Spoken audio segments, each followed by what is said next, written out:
Boa noite a todos, que a paz e a luz do nosso Mestre e amigo Jesus envolva a todos nós.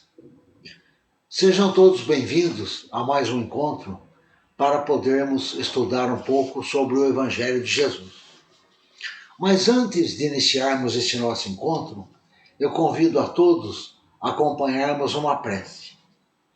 Vamos, juntos, elevarmos o nosso pensamento ao alto, até Deus, nosso Pai Criador, o Senhor da vida, até o nosso Mestre e amigo Jesus, e aos nossos amigos espirituais. Agradecemos a Deus por mais este dia de vida que tivemos. Somos gratos por tudo o que nos aconteceu nesse dia, tanto pelas coisas boas, como pelas coisas não tão boas assim. Pois sabemos, temos toda a confiança e a certeza que tudo o que nos acontece nos impulsionam para o nosso progresso, para o nosso aprendizado, para o nosso bem.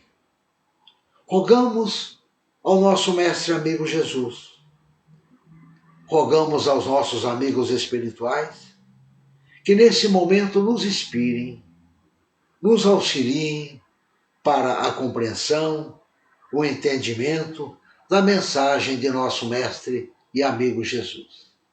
Graças a Deus. Nesse nosso encontro, nós vamos estudar o capítulo 24 do Evangelho segundo o Espiritismo, que tem como título Não coloqueis a candeia sob o alqueire. Nós vamos encontrar essa passagem em Mateus, no capítulo 5, versículo 15, e em Lucas, no capítulo 8, versículo 16 a 17. Nas duas passagens, tanto de Mateus como de Lucas, elas são muito semelhantes usando palavras um pouco diferentes. Em Mateus está assim: não se acende uma candeia para colocá-la sob o alqueire, mas colocam-na sob o candeeiro, a fim de que ela clareie a todos aqueles que estão na casa.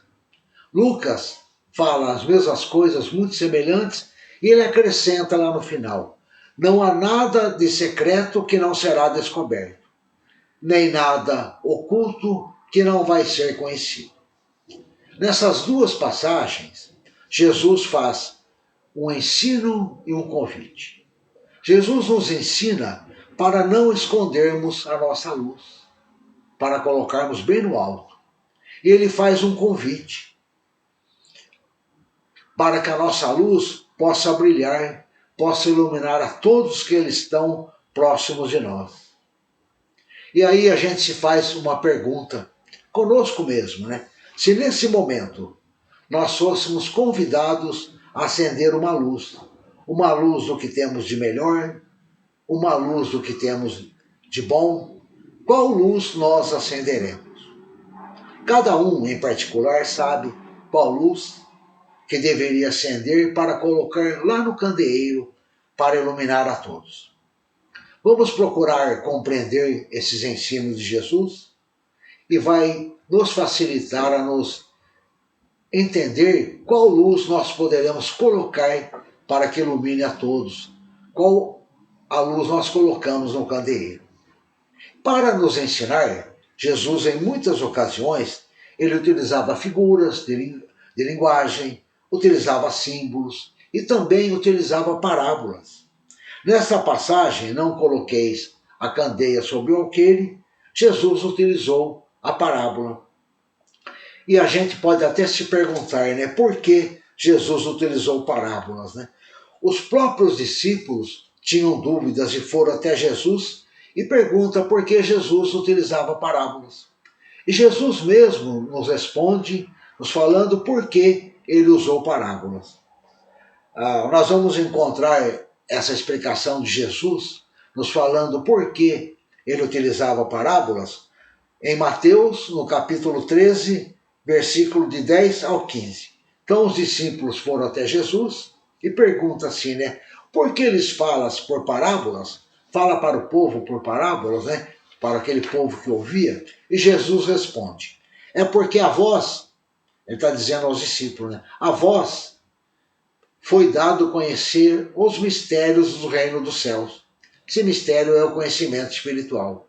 Mas a ele, ao povo, isso não lhes foi dado. Falo-lhes por parábolas, porque vendo não veem, e ouvindo não escutam e não compreendem. E uma parábola, né? O que é uma parábola? Uma parábola é uma história, uma narração comparativa, alegórica, na qual se esconde, no fundo lá, um ensino importante. E ela sempre termina com um preceito moral, ou então uma regra de conduta. Nós vamos ver algumas vantagens do ensino por parábolas. Primeiro ponto, interessa e impressiona os ouvintes, porque é uma história. Quando nós estamos ouvindo alguém contar algo e a pessoa fala assim, eu vou contar uma história, a gente já para prestar atenção, interessa. A história também vai facilitar a compreensão, porque a comparação que a história faz vai, vamos dizer assim, vai diminuir aquelas limitações intelectuais de quem está ouvindo. E além disso, a parábola vai permitir dizer coisas, dizer certas verdades que de outro modo não seriam escutadas. Porque na parábola, quem tira a conclusão é o próprio ouvinte. Quem tira a conclusão daquela história que está mais fácil para aprender é o próprio ouvinte. Então, na parábola pode dizer coisas que de outro modo não seriam toleradas.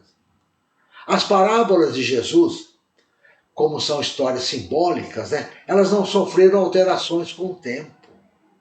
Então o ensino de Jesus na parábola, ele é mais vivo, ele é mais puro.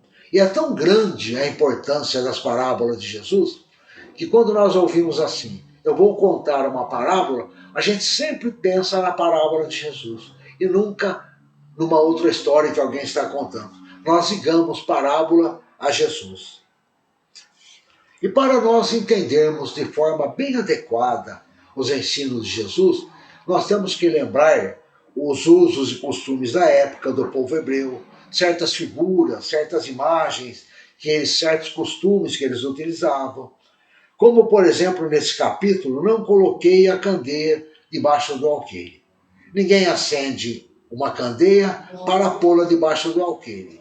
Põe-na, ao contrário, sobre o candeeiro, a fim de que ilumine a todos que estão na casa. Como podemos verificar, Jesus utilizou objetos, costumes da época, né, para servir de exemplo e entendimento para o que ele queria ensinar. Vamos ver o que cada objeto significa. A candeia é um pequeno recipiente de metal, barro ou qualquer outro material abastecido com óleo, na qual se coloca um pavio para iluminar. É uma espécie de lâmpada a óleo. Coloca-se o óleo dentro do recipiente, uma rolha, um pavio, e aí que fica flutuando e aí se acende lá para iluminar. Se fosse nos dias atuais, Jesus provavelmente falaria da lâmpada elétrica. Ninguém acende uma lâmpada e coloca debaixo da mesa ou a esconde. Mas coloca a lâmpada no teto para que todos aproveitem a sua claridade. Alqueire era uma medida de capacidade de grãos e líquidos, aproximadamente 18 a 20 litros, uma espécie de cesto, né?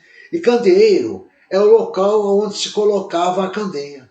Nos dias atuais, nós temos no teto nossos lustres, o bocal pronto para pôr a lâmpada.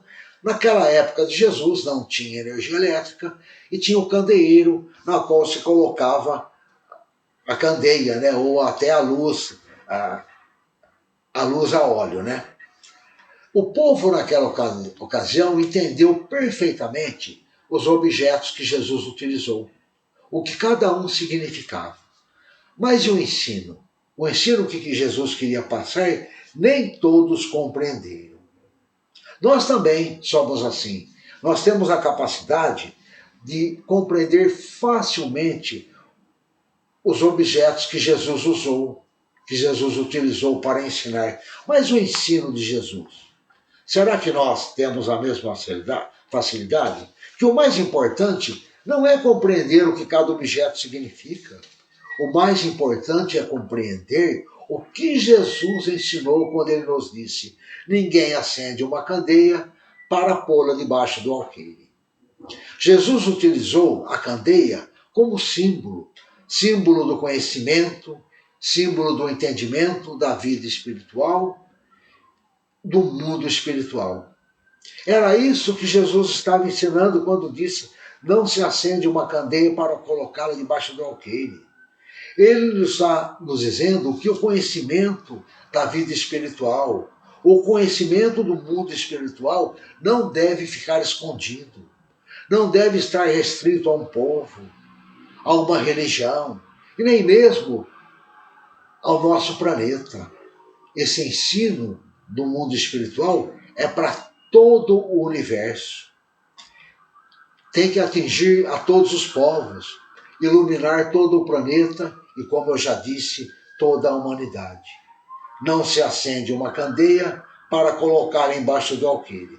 Por isso mesmo, a doutrina espírita deve iluminar a todos com esse conhecimento espiritual.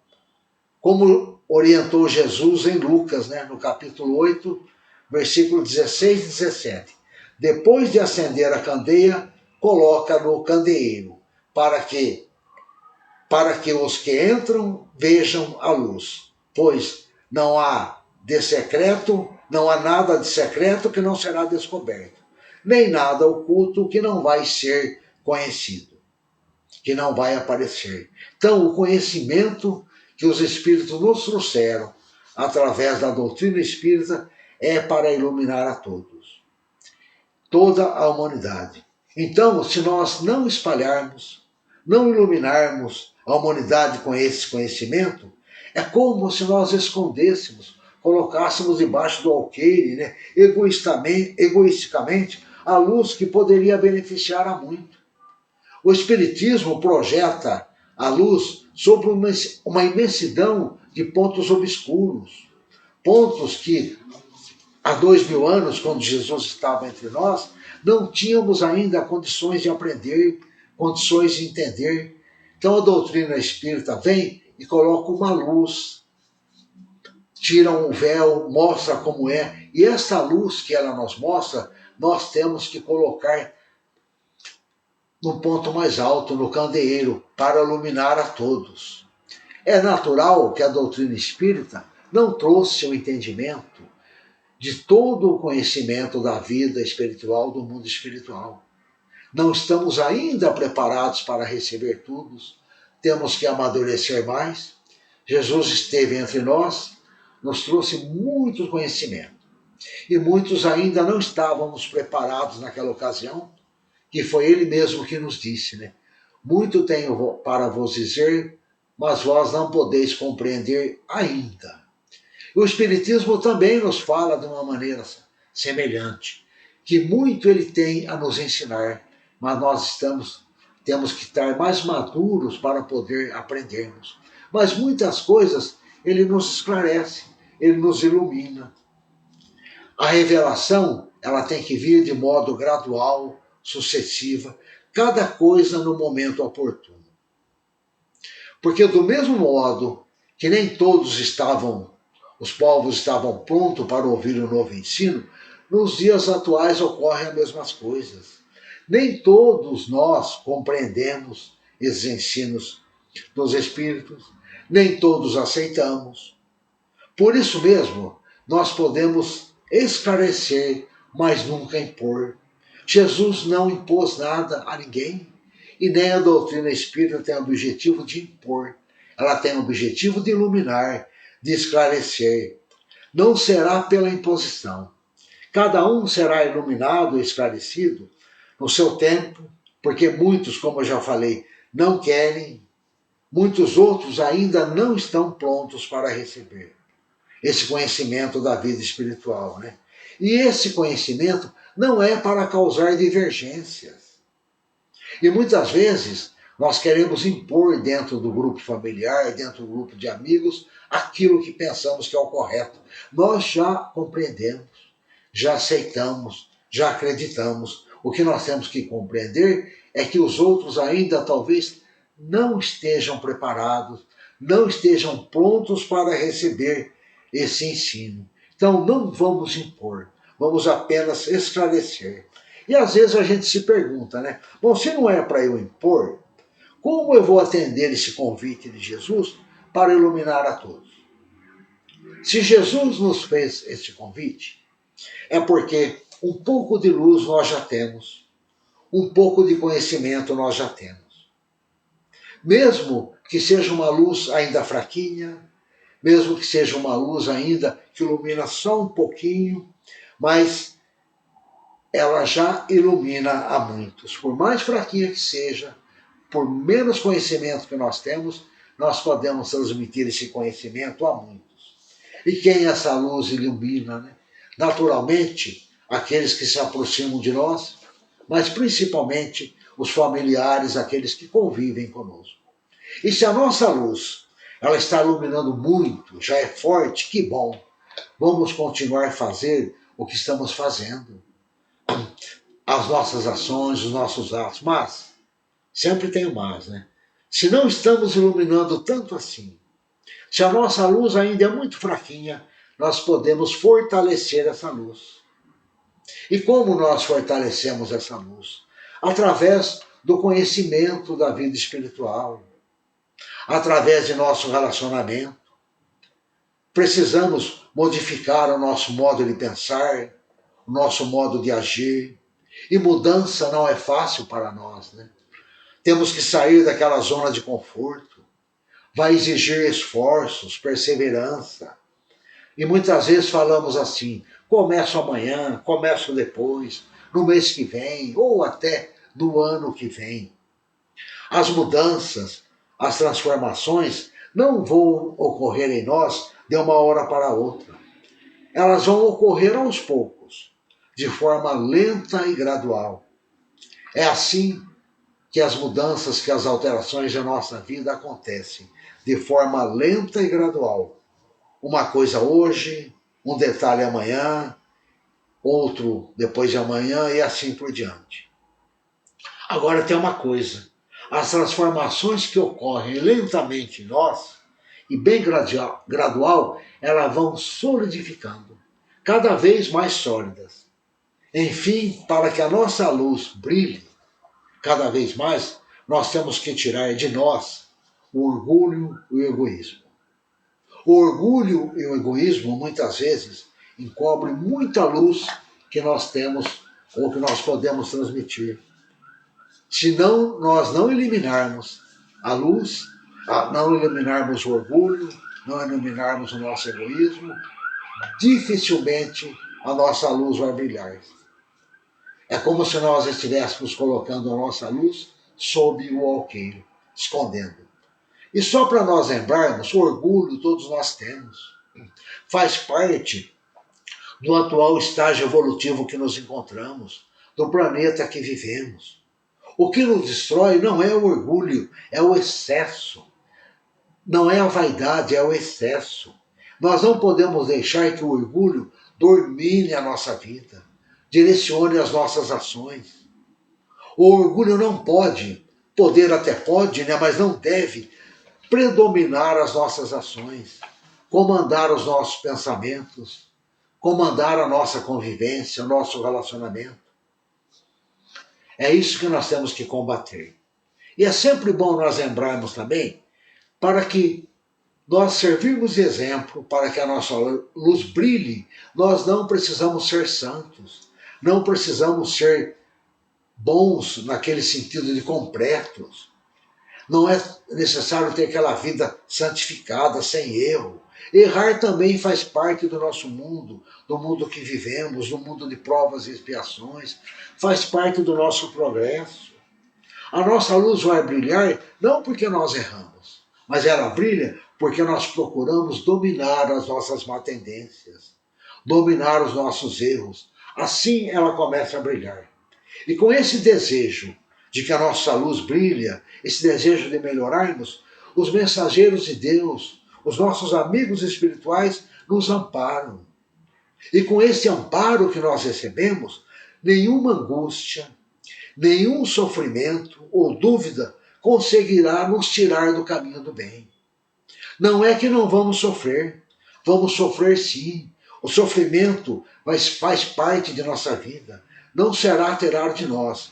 Mas nós é que teremos uma outra disposição para enfrentar esses sofrimentos, para enfrentar as dificuldades. Teremos mais coragem, mais confiança para enfrentarmos tudo aquilo que nos acontece.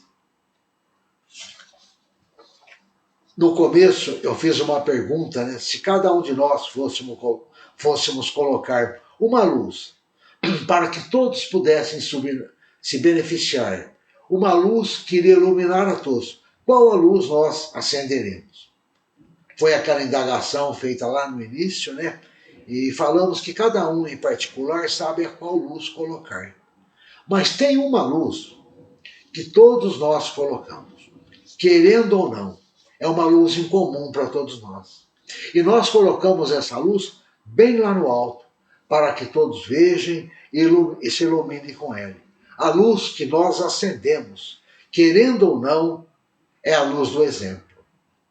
Pode ser uma luz boa ou uma luz não tão boa assim.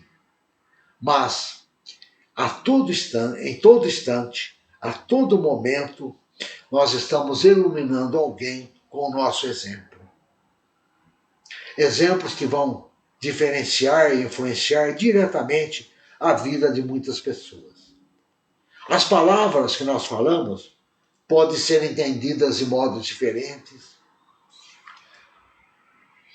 por cada um daqueles que estão próximos de nós, cada um entende de um jeito, cada um entende de uma forma, cada um entende de uma maneira, mas o exemplo não.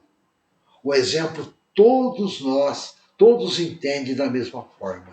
E todos nós estamos colocando a nossa luz do exemplo em todos. Em muitas ocasiões, eu diria na maioria das ocasiões, os nossos exemplos é a luz do mundo de alguém. É a luz que alguém seguia por ela. Por isso vamos estar muito atentos ao exemplo que colocamos. Esta é a mensagem desta noite. Mais que uma mensagem, é um convite. Um convite que Jesus nos faz para cada um de nós, para iluminarmos com a nossa luz de amor, de paz, aqueles que estão próximos de nós. Eu agradeço a todos pela atenção e muito obrigado. E para encerrarmos este nosso encontro, eu convido a todos a fazermos uma vibração. Vibração onde nós poderemos auxiliar através de nosso pensamento e de nossa vontade todos aqueles que nós queremos ajudar, todos aqueles que nós sabemos que estão precisando. E vamos lembrar que para a nossa vibração não estamos sozinhos. Temos à nossa volta os nossos amigos espirituais. Vamos deixar que esses amigos nos envolvam nesse momento com seus pensamentos elevados, com seus sentimentos puros, nos fortalecendo em nosso propósito de servir, de auxiliar. E fortalecido em nossa fé, pelo amparo de nossos amigos espirituais, vamos juntos a esses amigos vibrar nesse momento por todos aqueles que enfrentam alguma dificuldade. Seja esta dificuldade de ordem material ou de ordem espiritual, vibremos para que eles possam encontrar em Jesus a esperança em dias melhores.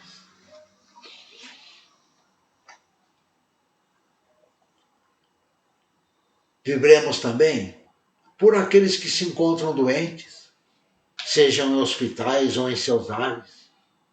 Vibremos para que eles se recuperem ou que eles encontrem em Jesus o conforto e a esperança de que precisam.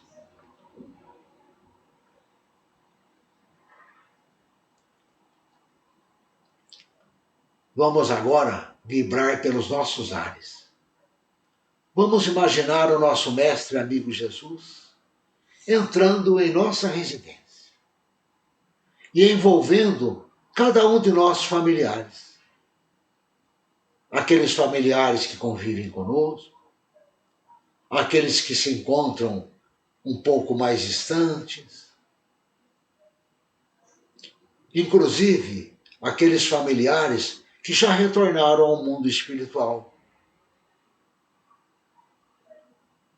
Vamos imaginar agora o nosso mestre amigo Jesus, envolvendo cada um deles com a sua luz de amor, de paz, de esperança.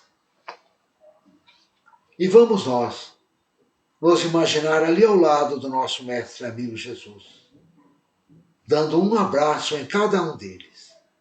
Um abraço cheio de paz, um abraço cheio de confiança, um abraço cheio de esperança.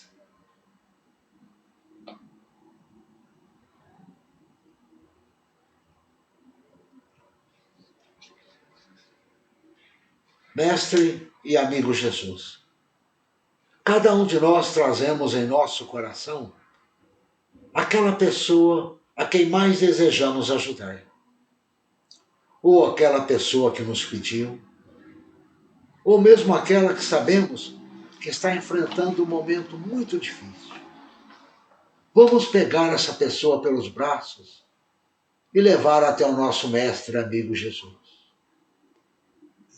No caminho, vamos dizer a ela que podemos ajudá-la, que ela pode contar conosco em suas dificuldades, que podemos ser os ouvidos que ela precisa. Vamos mostrar a ela o Evangelho de Jesus, onde podemos encontrar o conforto, a esperança e a paz. Chegando até Jesus, vamos entregar essa pessoa em seus braços.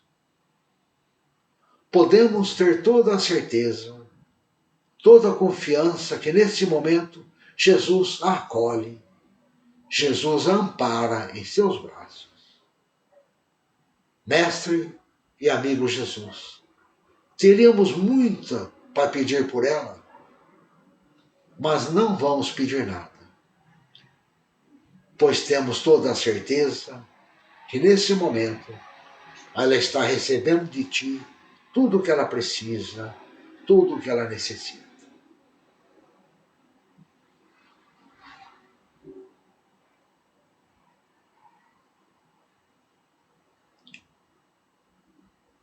Oremos por nós mesmos.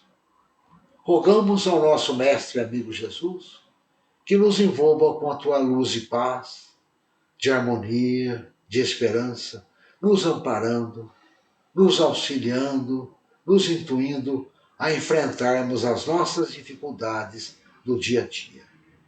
Graças a Deus. Mais uma vez, agradeço a todos pela atenção e muito obrigado.